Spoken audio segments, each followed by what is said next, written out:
Since 1944, the Golden Globe Awards, which pay tribute to excellence in American and international film and television, have been racked with scandal, boycotts, and controversy.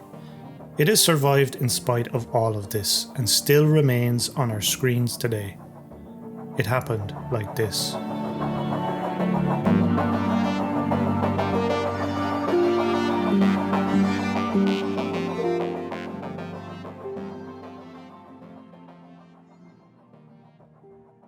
In 1943, the Hollywood Foreign Press Association was set up by LA journalists to develop a better distribution of American cinema to non-US markets. One of the first tasks of the new organisation was to start an award show to rival the Oscars. The first Golden Globes was held the next year at 20th Century Fox Studios and honoured the movies of 1943. The trouble began a decade later. In 1958, the president of the HFPA, Henry Griss, quits the board, questioning why a single PR firm represented so many winners and stating that certain awards are being given away more or less as favours.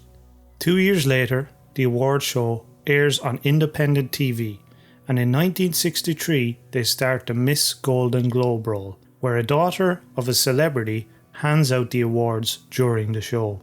A year later, the rights to air the show globally are sold and NBC broadcasts it around the world. Just a few years later, the award show receives its first complaint from the Federal Communications Commission. The FCC claimed that the show misleads the public on how the winners are determined, and that winners are chosen by lobbying. They even claim that if winners don't show up to the show, the award would be given to someone else. NBC pulled the plug. They officially refused to air the show until 1974, and it wouldn't be until 1996 that they would air it again. In fact, no network aired the show at all between 68 and 73. The next controversy rolled around in 1982. This time, it was an actress at the centre of things. Pia Zadora wins the Golden Globe for the new star of the year in a motion picture for her role in the movie Butterfly, and shortly after, accusations roll in that the award was paid off by her millionaire husband. He had spent a fortune on advertising campaigns for Pia and hosted members of the HFPA at his hotel and home for private meals and screenings. In 1996, the Washington Post publishes an article called Hollywood's Globe Awards are more spin than substance in December before the show airs. In it, the Post claims bribery is rife in the organisation, and the HFPA's voting body contains part-time journalists from Lithuania and Bangladesh, a retired engineer and a man who runs an auto referral service. Seemingly unscathed, the award show rolls on into the noughties. In 2008, the Writers' Guild strike cancelled the show, and a list of winners are announced via press conference. But the next real controversy happens soon after in 2011. Johnny Depp's spy thriller, The Tourist, is panned by critics but receives a nomination. It doesn't win, but allegations that Sony gave voters an all-expensive paid trip to Vegas and tickets to a Cher concert emerge soon after. It was around this time that Ricky Gervais first started hosting the award show. He called out Depp's movie and really went after the hypocrisy of Hollywood, the actors and the Golden Globes itself. Amazingly, they invited him back 4 more times, and each time he took it up a notch. Either the HFPA enjoyed the controversy, thought the lampooning took some pressure off the truth, or simply didn't care. In 2015, another takedown piece was written, this time by Vulture magazine, which went further than the previous one and named as many members of the voting body as possible. That same year, the Oscars So White hashtag started trending after it named an all-white acting nomination category for the second year in a row. The Oscars would reform and become more diverse soon after, but the Golden Globes lagged behind. Then, in 2020, a lawsuit from entertainment journalist Kirsty Flahr kicks off nearly 2 years of turmoil for the award show. She sues the HFPA for corruption and ultimately loses, but her suit encourages other members of the HFPA to speak out.